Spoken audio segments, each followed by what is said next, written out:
तो दोस्तों, जैसा कि आप देखते हैं कि दिनचर्या में हम बहुत सारी कैश में ट्रांजैक्शंस करते हैं, बैंक में भी पैसा जमा करवाते हैं, फ्रेंड से पैसा लेते हैं, बिजनेसमैन जो शॉप में है वो भी कैश में ट्रांजैक्शंस करते हैं। और इनकम टैक्स की नजर अगर आपके इन ट्रांजैक्शन में पड़ जाए तो आपको क्या क्या चीजें की जानकारी होनी चाहिए और आपको कैसे बचा जा सकता है, इसके बारे में डिस्कशन करेंगे। तो आशीष जी, सबसे पहले तो मैं शुरू करने से पहले मुझे आप ये बताएं कि जब मैं सेविंग अकाउंट खुलवाता हूं तो उसके अंदर मेरे पास क्या क्या लिमिट्स हैं, कैश की लिमिट क्या है और उसके बाद जो नॉर्मल मैं डिजिटल ट्रांजेक्शन करता हूं उसकी क्या लिमिट है। बिल्कुल। तो सबसे पहले मैं ये बताना चाहूंगा विनय जी, अभी एक सेक्शन 285 बी ए जो हाई वैल्यू ट्रांजेक्शन्स कहा जाता है। इनफैक्ट अगर आपको अभी आज हम सेविंग बैंक अकाउंट की बात कर रहे हैं, करंट अकाउंट के बारे में भी जानेंगे।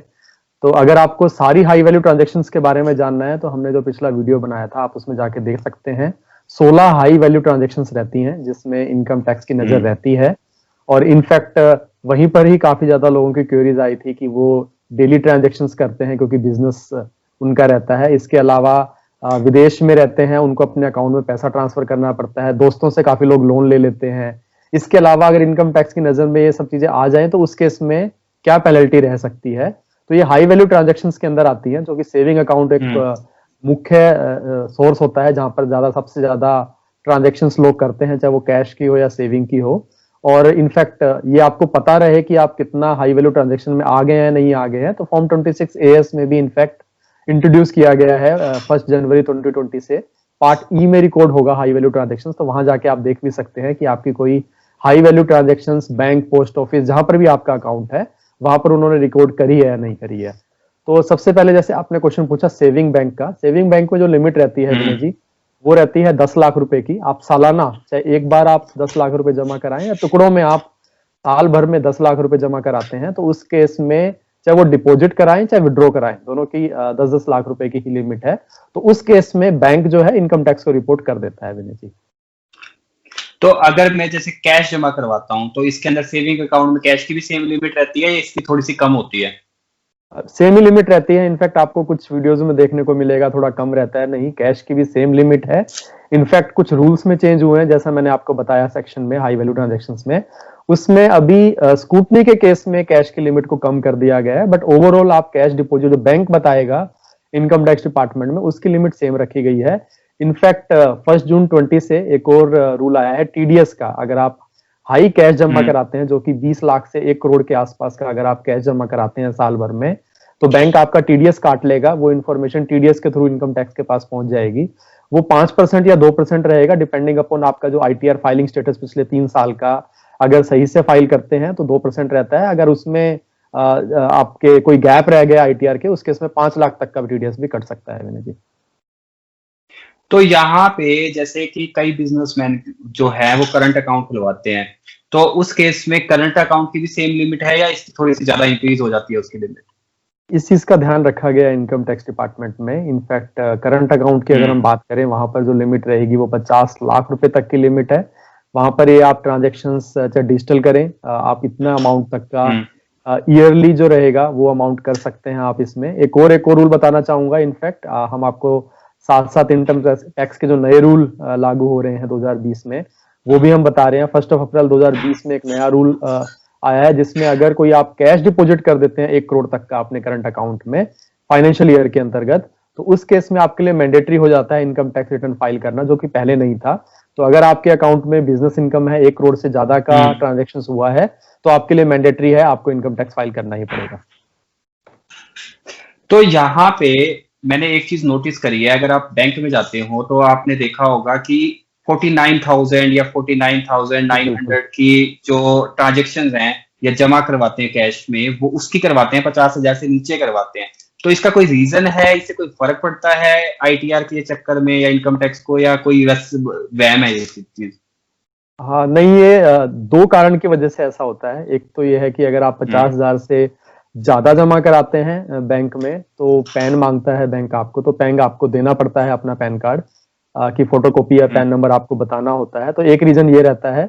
और दूसरा, बिल्कुल पहले जो रूल था हाई वैल्यू ट्रांजेक्शन्स का, उस केस में 50,000 से कम के डिपॉजिट है तो इनकम टैक्स डिपार्टमेंट उस डिपॉजिट को नहीं पूछता है बैंक से, स्कूटनी भी होती है उस केस में। अगर आपको पकड़े भी जाते हो तो 50,000 से कम के ट्रांजेक्शन को नहीं बात की जाती है इनकम टैक्स की स्टेटमेंट में।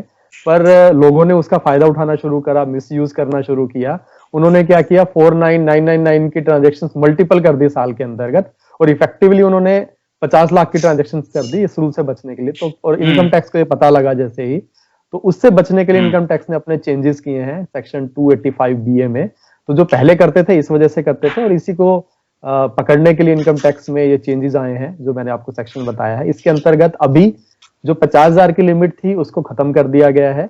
इनफैक्ट पैन वाला जो रूल रहेगा वो अभी भी वही रहेगा, पर इसके अलावा अब इनकम टैक्स के पास पावर है, बैंक से 1 रुपया भी अगर कैश जमा होता है, जमा की कोई भी राशि, इनकम टैक्स डिपार्टमेंट पूछ सकता है। और अगर मल्टीपल ट्रांजेक्शन हुई हैं तो उस केस में वो आईटी स्कूटनी के अंतर्गत आते हैं, और उस केस में वो आपसे सोर्स पूछ सकते हैं कि इतने ज्यादा ट्रांजेक्शंस आपके यहाँ पर हुए हैं, उसके पीछे रीजन क्या। अभी हम जानेंगे कि इनकम टैक्स डिपार्टमेंट अगर ये ट्रांजेक्शंस, हाई वैल्यू ट्रांजेक्शन पकड़ लेता है तो उस केस में आपको कितनी पेनल्टी लग सकती है। और इनफैक्ट कैश ट्रांजेक्शंस को वो इनकम की तरह माना जाता है, आपकी इनकम में जोड़ दिया जाता है, और उस पर काफी हाई पेनल्टी भी रहती है। तो स्कूटनी के केस में बिल्कुल अगर आप 50,000 से कम भी जमा कराते हैं, और इनफैक्ट 2.5 लाख तक के लिए इनकम टैक्स की नजर रहती है कैश डिपॉजिट में साल भर के लिए। और उसके अलावा अगर हम बात करें 2.5 लाख तक के लिए इनकम टैक्स डिपार्टमेंट जो है छोड़ देता है स्कूटनी के टाइम पे। वो मान के चलता है कि आपने जो ट्रांजेक्शन्स करी हैं वो आपकी हाउस होल्ड सेविंग है, कुछ कैश आपने विड्रॉ किए होंगे फ्यूचर टाइम टू टाइम, वो आपने जमा कराए होंगे। तो इनकम सभी रीजन की वजह से इनकम टैक्स डिपार्टमेंट 2.5 लाख तक हो सकता है आपको छोड़ दे। पर अगर वो रिपीटेटिव है, आपने वही उस रूल का फायदा उठा के, जो पहले रूल था जो कि चेंज कर दिया गया, 50,000 के मल्टीपल ट्रांजेक्शन्स करी हैं, तो उस केस में बिल्कुल आपको पेनल्टी लग सकती है।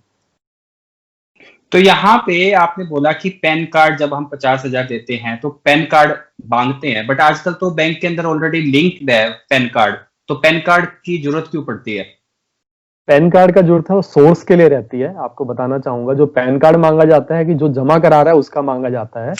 हो सकता है कि आप खुद अपने अकाउंट में जमा कराएं, तो उस केस में तो बिल्कुल आपका पैन कार्ड है ही, और आपको बस ये बताना है कि ये मेरा ही अकाउंट है, तो ऑटोमेटिकली वहां पर पैन रिफ्लेक्ट हो जाएगा आपका। लेकिन अगर कोई रिलेटिव जमा कराता है, फ्रेंड जमा कराता है, थर्ड पार्टी जमा कराती है, तो उस केस में उनका पैन लगता है जो कि जमा करा रहा है। तो उससे सोर्स का पता चलता है कि आपके अकाउंट में किस सोर्स से वो पैसे आए हैं। Thanks for clarification. अब यहाँ पे बात करते हैं कि दिनचर्या में हम दोस्तों के पास जाते हैं कि फ्रेंड से ले लेते हैं, कैश ले लेते हैं, या फिर रिलेटिव से कहते हैं कि मुझे 1 लाख की जरूरत है, आप मुझे कैश में दे दो, या फिर मुझे बैंक अकाउंट में पैसे डलवा दो, या फिर कोई किसी के बच्चे या फिर हस्बैंड विदेश में रहते हैं तो वहां से ट्रांजेक्शन आपके नॉर्मल अकाउंट में होती हैं। तो इसकी क्या क्या लिमिटेशन है, और बाहर से पैसा मंगवाना या फिर रिलेटिव से लेना कितना सेफ है और कैसे ले सकते हैं? बिल्कुल, काफी लोग ये चीज करते हैं। इनफैक्ट यही एक मुख्य कारण होता है इनकम टैक्स की जब स्क्रूटनी आती है या उनके निगाहों में ये ट्रांजैक्शंस आती है, तो सबसे ज्यादा प्रॉब्लम उन्हीं लोगों को आती है जो कि अपना अकाउंट सही से मैनेज नहीं करते हैं। क्योंकि क्रेडिट जो रहता है बड़ा इंपॉर्टेंट रहता है आपके अकाउंट में, चाहे फ्रेंड से आया हो, चाहे रिलेटिव से आया हो, चाहे वो अपने वाइफ के नाम पे आपने या पेरेंट्स के नाम पे, अगर आप गाँव में भेजते हैं या विदेश से इंडिया में अपने वाइफ के नाम पे भेजते हैं, तो इन सब चीजों में आपको बिल्कुल ध्यान रखने की जरूरत है। क्योंकि अगर आप उसकी ट्रैकिंग नहीं बता पाएंगे, उसकी जो चेन रहती है कि आपके दोस्त ने ही आपको ट्रांसफर किया है और आपने जो विड्रॉ किया है वो सारा अगर आप नहीं बता पाएंगे तो बिल्कुल समस्या होगी। और आप रीजन नहीं बता पाएंगे, जैसे अगर आपने लोन के लिए अपने फ्रेंड से लिया है तो आपको सेम अकाउंट में ट्रांसफर करना है उसके, जिस भी अकाउंट से आपने लिया है। कुछ लोग ये गलती कर देते हैं कि आपको पैसा तो जो है ले लेते हैं, लेकिन देते वक्त कैश में दे देते हैं कि आप कैश में ले लो। तो उस केस में आप ट्रांजैक्शन शो नहीं कर पाएंगे कि आपने पैसा रिटर्न कर दिया है, और जब वो नहीं शो कर पाएंगे तो उस केस में आपकी वो जो है इनकम मानी जाएगी, और इनकम टैक्स में आपको जो भी पेनल्टी लगेगी प्लस जो इनकम टैक्स आपका बनता है वो आपको भरना पड़ेगा। इसीलिए जरूरी है कि आप जब भी कोई क्रेडिट लेते हैं अपने अकाउंट में तो उसका आपको सोर्स और रीजन मेंटेन करना है। फॉर एग्जाम्पल, अगर आप फ्रेंड से लोन के रूप में लेते हैं तो आप इनफैक्ट एक लोन डॉक्यूमेंट साइन करवा सकते हैं। अगर अच्छी रकम आप 1 लाख से ज्यादा या 50,000 तक की भी करते हैं, एक मोटी रकम करते हैं, तो आपको एक लोन डॉक्यूमेंट एफिडेविट 10 रुपए का लेना है, उसे साइन कराना है कि मैंने आपसे इतना पैसा लिया है। और अगर आपका फ्रेंड आपको गिफ्ट की तरह दे रहा है, आपके पेरेंट्स आपको गिफ्ट की तरह दे रहे हैं, तो गिफ्ट डीड आपको साइन करानी है, तो पूरा का पूरा टैक्स फ्री हो जाता है अगर गिफ्ट की तरह आपको मिल रहा है, क्योंकि गिफ्ट डीड काफी इंपॉर्टेंट रहती है। हमारा एक वीडियो है, इनफैक्ट आप वहां पर जाके देख सकते हैं कि किस किस से और कब कब गिफ्ट लेने पे आपको टैक्स नहीं लगता है। तो ये सब करने के बाद इनफैक्ट आपको टैक्स में बेनिफिट मिलता है। आप जो पैसा अपने फ्रेंड से लोन के तरीके से ले रहे हैं उसमें आप इनकम टैक्स की छूट भी प्राप्त कर सकते हैं अगर आप उनको इंटरेस्ट देते हैं उस केस में। तो इस हिसाब से आप अगर जेन्युइन केस है, डॉक्यूमेंटेशन पूरा रखते हैं, तो आपको कोई प्रॉब्लम नहीं आएगी। आप फ्रेंड या रिलेटिव से लेते हैं तो आपको बस मेंटेन करना है अपना अकाउंट स्टेटमेंट और सोर्स को अच्छे तरीके से। और सेम चीज एप्लीकेबल रहेगी अगर आप आउटसाइड इंडिया अपने वाइफ के अकाउंट में पैसा ट्रांसफर करते हैं। तो प्रैक्टिकली तो कोई प्रॉब्लम नहीं है, क्योंकि वाइफ के पास जो आप पैसा जमा करा रहे हैं आपको पता है, इनकम टैक्स को भी पता है कि आपने अपनी वाइफ के पास ही भेजा है। पर बेटर ये रहता है कि आप अपना एनआरआई या एनओआर अकाउंट खुलवाएं, उसमें आप अपना पैसा इंडिया में ट्रांसफर करें और उसके बाद अगर वाइफ को भी जितना यूज है वो वहां से निकलवा के उस पैसे को यूज कर सकते हैं। सेम अगर आप अपने गांव में अपने पेरेंट्स के लिए पैसा भिजवा रहे हैं तो अपने अकाउंट में भिजवाएं और वहां से आपके पेरेंट्स पैसा निकलवा के या एटीएम कार्ड से यूज करके अपने पैसे को यूज कर सकते हैं। तो ये तरीका ज्यादा बेटर रहता है। तो अगर मैं जैसे बिजनेसमैन की बात करूं, जो स्मॉल बिजनेसमैन है, जो शॉप खोल के बैठा है, वहां पे कैश की ट्रांजेक्शन बहुत ज्यादा होती हैं। तो उस केस में अगर मैं बात करूं कि बिजनेसमैन कैसे कैश में ट्रांजेक्शन करे जिससे उसको इनकम टैक्स से कोई प्रॉब्लम ना आए।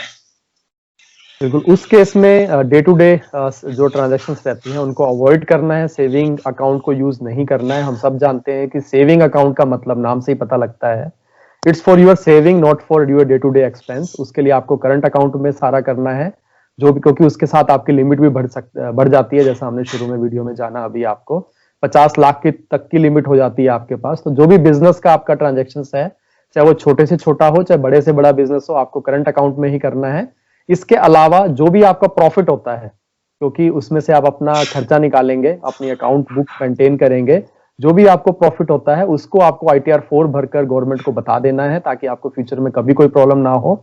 और जो प्रॉफिट है वो सेविंग अकाउंट में आप जमा करवा सकते हैं और जहां चाहे वहां पर इन्वेस्ट कर सकते हैं। तो हमारी सजेशन रहेगी आप समय पर ITR 4 फाइल करें और करंट अकाउंट में भी अपनी सारी ट्रांजेक्शन करें। विनय जी, तो अब जाते जाते मुझे आप ये बताएं कि ये तो सारी बात होगी कि कैश ट्रांजैक्शंस, ये सारी चीजें हमें कैसे मेंटेन रखनी है। अब हमारे को ये चीज बताएं कि इनकम टैक्स से हमारे को कोई स्क्रूटनी जो है वो ना आए और इनकम टैक्स को हमारे को जो क्या नाम है पेनल्टी है वो ना लगे, उससे हमें कैसे बचना है, इसके बारे में थोड़ा सा बताएं। तो जो सब हमने बताया आपको, वही आपको बातें ध्यान में रखनी है। जैसा हमने बताया, करंट अकाउंट खुलवाना है, फैमिली फ्रेंड्स में आपको डॉक्यूमेंट अपने पास रखने। अभी हम ये जानते हैं कि अगर स्क्रूटनी आ जाती है तो कितनी पेनल्टी आपको लगती है। इनफैक्ट इनकम टैक्स के पास जैसी ये ट्रांजैक्शन की इंफॉर्मेशन पहुंचती है, तो ऐसा नहीं है कि स्ट्रेट फॉरवर्ड आपको स्क्रूटनी आएगी। उस केस में वो कंपेयर करते हैं आपके ओल्ड इनकम टैक्स रिटर्न के साथ। अगर वो मैच करता है कि आपके पास इतना पैसा है, उतना आपने रिटर्न में शो किया हुआ है, तो उस केस में वो उसको रिजेक्ट कर देते हैं ट्रांजेक्शन्स को। लेकिन अगर वो मैच नहीं करता है तो उस केस में वो पहले आपसे पूछते हैं कि इस ट्रांजेक्शन का रीजन क्या है, उसका सोर्स क्या है। अगर आप उसको सही तरीके से बता पाते हैं, डॉक्यूमेंटेशन दे पाते हैं, इनफैक्ट ईमेल पे या एक लेटर भी आ सकता है, आप इमीडिएटली रिप्लाई कर सकते हैं उनके पोर्टल पे भी जाके।